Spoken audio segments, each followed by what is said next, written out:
Como que foi o tempo de seminário? O senhor levou bem? Foi tranquilo?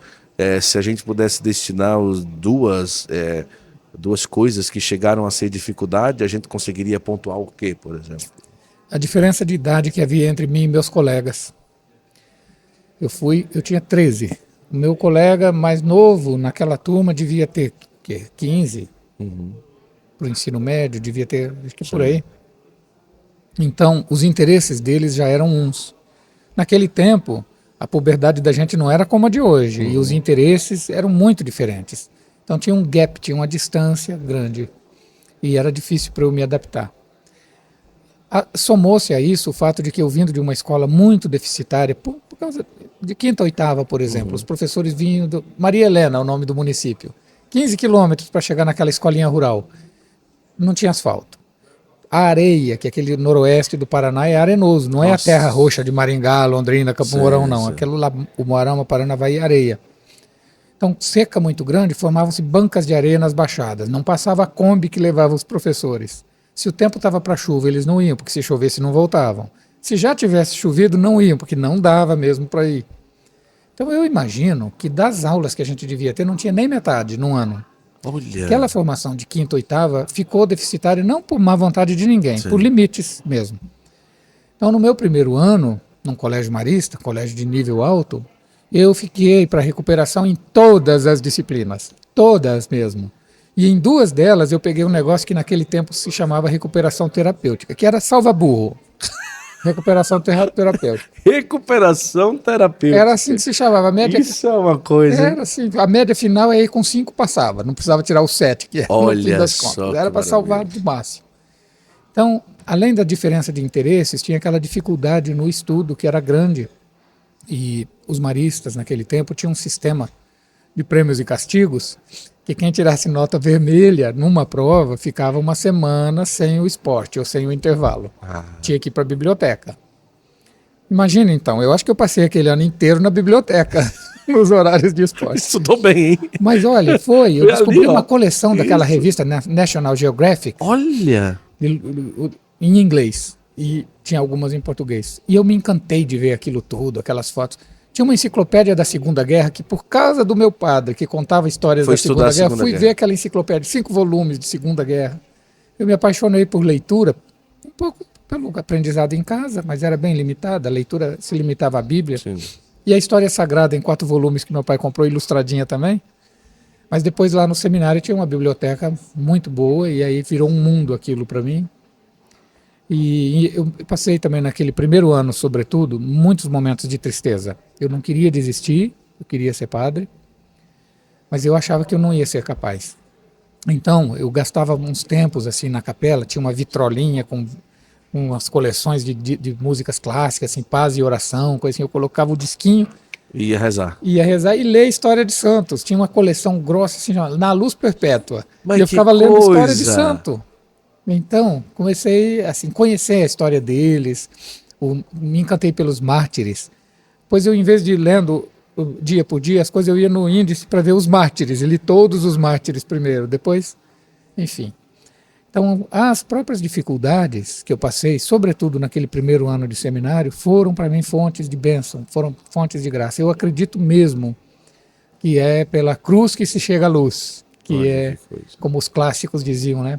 Per aspera ad astra, pela sofrimento, o sofrimento mesmo, do dia a dia, não buscar outros sofrimentos, não é masoquismo, nada disso não.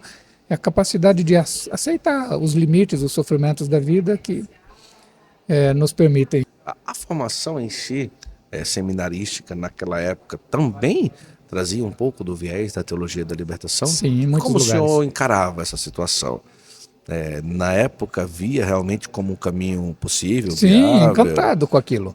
Durante a minha filosofia, ficava lendo aquelas coisas. Certo. Decidi fazer, enfim, não vou entrar em muitos detalhes, para não expor nome de ninguém. É isso, vai lá. Mas na teologia, até o começo da teologia, eu lia a teologia da libertação e criticava a instituição eclesial, porque que não assume essa teologia como a única teologia oficial, porque é a única que é boa. Tinha aquele tipo de mentalidade ideologizada.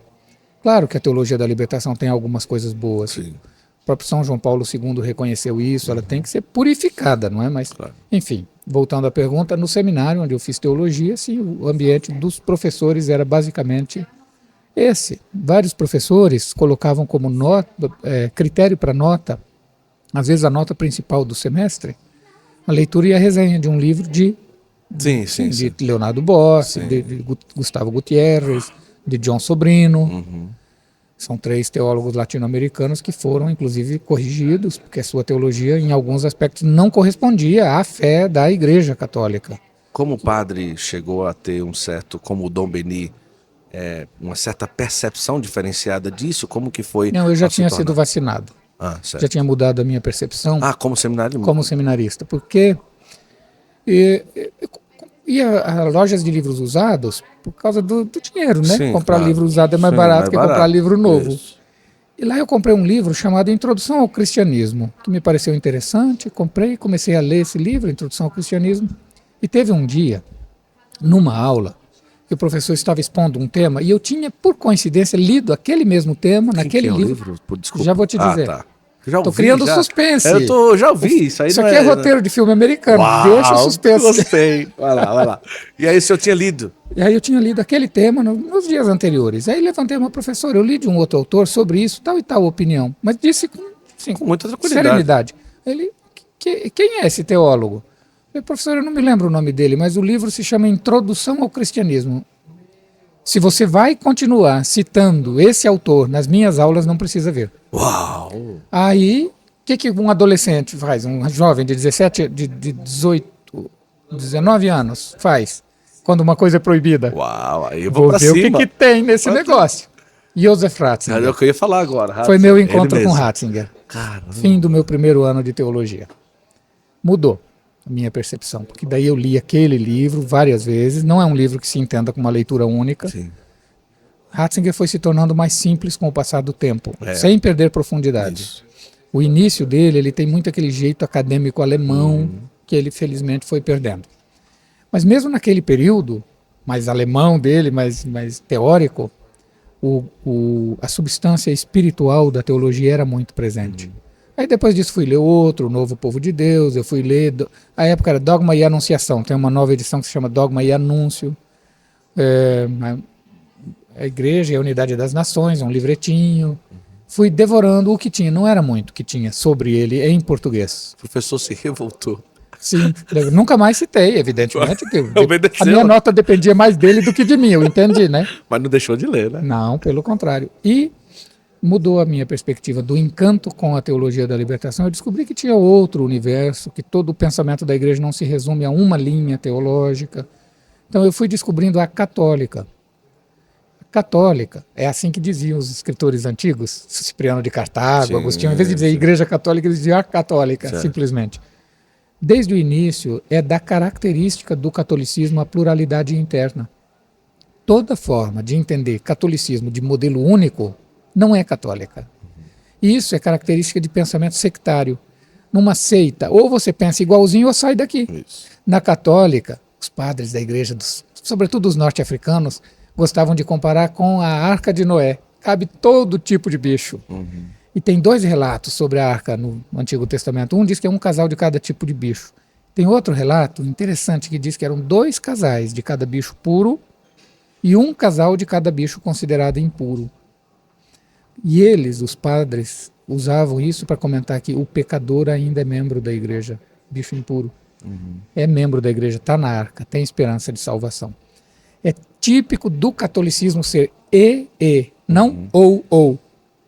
Toda vez, então, eu aprendi com Ratzinger isso, toda vez que eu me deparo com essas pessoas que se não é igual a mim não está certo, que defendem a pluralidade, o pluralismo, mas é o pluralismo do sinônimo, é dizer só a mesma coisa, com outras palavras, mas é a mesma coisa, não é pluralismo. Então, quando eu me deparo com coisas assim, no fundo eu sinto dó, porque isso restringe a compreensão da igreja e a possibilidade de experimentar a alegria de ser parte de algo que é capaz de acolher tantas diferenças e reconciliá-las no Salvador, que é Cristo. Olha só.